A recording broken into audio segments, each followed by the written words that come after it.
আর total 17 জন, না আমি ভুল বলছি না, ভারতে TCS, Infosys, tech Mahindra, LNT, Infotech, sorry এখন তো বোধহয় মাইন্ডট্রি, তো এগুলো সব কিছু মিলিয়ে লাস্ট 9 মাসে টোটাল নেট ইনক্রিজ হয়েছে 17 জন, যেখানে আগের বছর ছিল প্রায় 20,000, তার আগে হতো 1,00,000 এই সময়টার মধ্যে।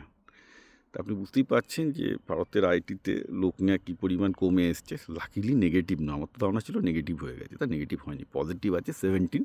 তো কাপটা যেদিকে দেখা যাচ্ছে, ম্যাথামেটিক্স করলে দেখা যাবে যে আগামী বছর যখন আমি এই ভিডিওটা করব সেটা হয়তো -5,000 -10,000 আসবে, অর্থাৎ বেশি লোক ছাঁটাই হয়েছে, সেই পরিমাণ ঢুকতেই পারেনি, যার জন্য ইনফোসিস টিসিএসের স্টক পড়েছে। কিন্তু ইনফোসিস টিসিএসের স্টক পড়াটা আমার কাছে একটু অস্বাভাবিক মনে হয়েছে। তার কারণটা হচ্ছে এই যে ব্যবসাটার ম্যান পাওয়ারের ওপর থাকবে না, ম্যান পাওয়ার বিলিংয়ের ওপর, এবং টিসিএস ইনফোসিস সেটা জানে, এবং যার জন্য তারা এখন এআই ড্রিভেন পুরোপুরি কমপ্লিট সলিউশন দিচ্ছে। এখন দিতে গিয়ে সমস্যা যেটা হচ্ছে, যারা প্রচুর এখন প্যাটেন্টের গেড়ে পড়ে যাচ্ছে, কারণ এসব ফিল্ডে প্যাটেন্ট বহুদিন আগে ফাইল হয়ে পড়ে আছে। এখন এরা মানে প্যাটেন্ট ভায়োলেট না করে কী করে সার্ভিস দেবে, সেটা একটা ইউএসএতে একটা বড় সমস্যা হয়ে যাবে। But if they can solve the patent problem, তাহলে ইনফোসিস বা টিসিএস কিন্তু মানে পারফরমেন্সের দিক থেকে এদের আরও লাভ বাড়বে, কমবে না, কিন্তু লোক লাগবে না।